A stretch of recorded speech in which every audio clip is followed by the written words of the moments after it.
Assalamualaikum warahmatullahi wabarakatuh. Saya Anissa Nabila Nurdin, NIM 19 3101065. Nah, di sini saya akan menjelaskan sejarah radio dan televisi. Kemudian memberi tanggapan tentang mengapa harus ada iklan di radio ataupun di televisi. Nah, kita mulai dari sejarah radio. Radio adalah salah satu jenis media massa satu arah yang berperan untuk menyampaikan pesan, berita, informasi, dan hiburan kepada masyarakat dengan jangkauan luas. Nah, perkembangan radio sebagai media massa lalu berkembang di beberapa negara, diawali di Amerika Serikat dengan pengembangan penemuan Marconi oleh Dr. Lee De Forest pada tahun 1906. Karena itu pula ia dijuluki The Father of Radio. Sejak saat itu, radio di Amerika Serikat mulai mengalami perkembangan yang pesat. Pada bulan Maret 1923 telah berdiri 556 stasiun radio. Baru pada tahun 1926 berdiri NBC, National Broadcasting Radio, sebagai badan siaran radio yang luas dan besar. Lalu muncul persaingannya, yaitu CBS, Columbia Broadcast System. Nah, sejak saat itu juga radio terus berkembang di beberapa negara seperti Inggris, Prancis, Uni Soviet, Jepang, dan RRC. Selain mengalami perkembangan, radio juga telah memasuki tahap penyempurnaan. Profesor E.H. Armstrong dari Universitas Columbia pada tahun 1933 memperkenalkan sistem frekuensi modulation FM sebagai penyempurnaan dari amplitudo modulation. Keuntungan FM dari AM antara lain, pertama, dapat dihilangkan interference atau gangguan pencampuran karena cuaca. Kedua, dapat menghilangkan interference yang disebabkan dua stasiun radio yang bekerja pada gelombang yang sama. Kemudian yang ketiga, menyiarkan suara sebaik-baiknya. Radio telah menjadi media massa yang dapat diandalkan, cukup efektif dalam penyampaian pesan, dan tetap diminati walaupun banyak media lain. Seiring perkembangan waktu, jumlah pendengar radio telah bertambah dan radio terus bertahan menghadapi perkembangan zaman. Nah, kemudian beralih ke sejarah televisi.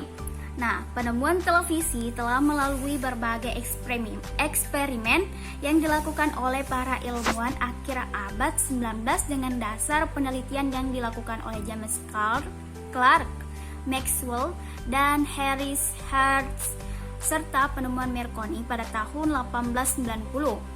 Paul Nipkow dan William Jenkins melalui eksperimennya menemukan metode pengiriman gambar melalui kabel. Nah, televisi sebagai pesawat transmisi dimulai pada tahun 1925 dengan menggunakan metode mekanikal dari Jenkins. Pada tahun 1928, General Electric Company mulai menyelenggarakan acara siaran televisi secara 32 sedia Willing Barus, jurnalistik, petunjuk teknis menulis berita. Nah, pada tahun 1939, Presiden Franklin D. Roosevelt tampil di layar televisi. Sedangkan siaran televisi komersial di Amerika dimulai pada 1 September 1940. Nah, penyiaran televisi di Indonesia dimulai pada tanggal 24 Agustus 1962, bertepatan dengan dilangsungkannya pembukaan Pesta Olahraga se-Asia keempat atau Asian Games di Senayan. Sejak saat itu, televisi Republik Indonesia yang disingkat TVRI dipergunakan sebagai panggilan stasiun KEL hingga sekarang. Selama tahun 1962 sampai 1963, TVRI berada di udara rata-rata 1 jam sehari dengan segala kesederhanaannya.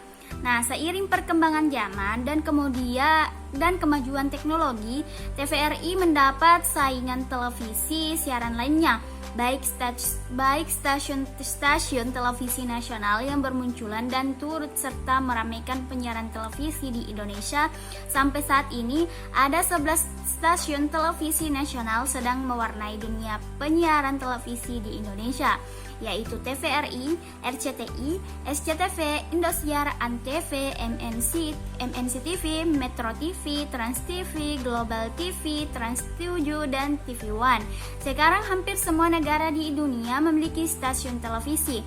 Di Asia, bidang broadcasting ini dipelopori oleh Jepang pada tahun 1953, Filipina tahun yang sama, Muay tahun 1955, Indonesia dan RRC tahun 1962, Singapura tahun 1963, dan disusul oleh negara Malaysia. Nah, adapun tanggapan saya mengenai tentang mengapa harus ada iklan di radio ataupun televisi, karena dengan adanya iklan di radio ataupun di televisi, yaitu untuk menginformasikan sebuah produk, jasa, atau perusahaan ke khalayak luas. Iklan menciptakan kesadaran merek, produk, layanan, dan ide. Iklan juga memberitahu konsumen tentang produk-produk baru melalui iklan di radio maupun di televisi.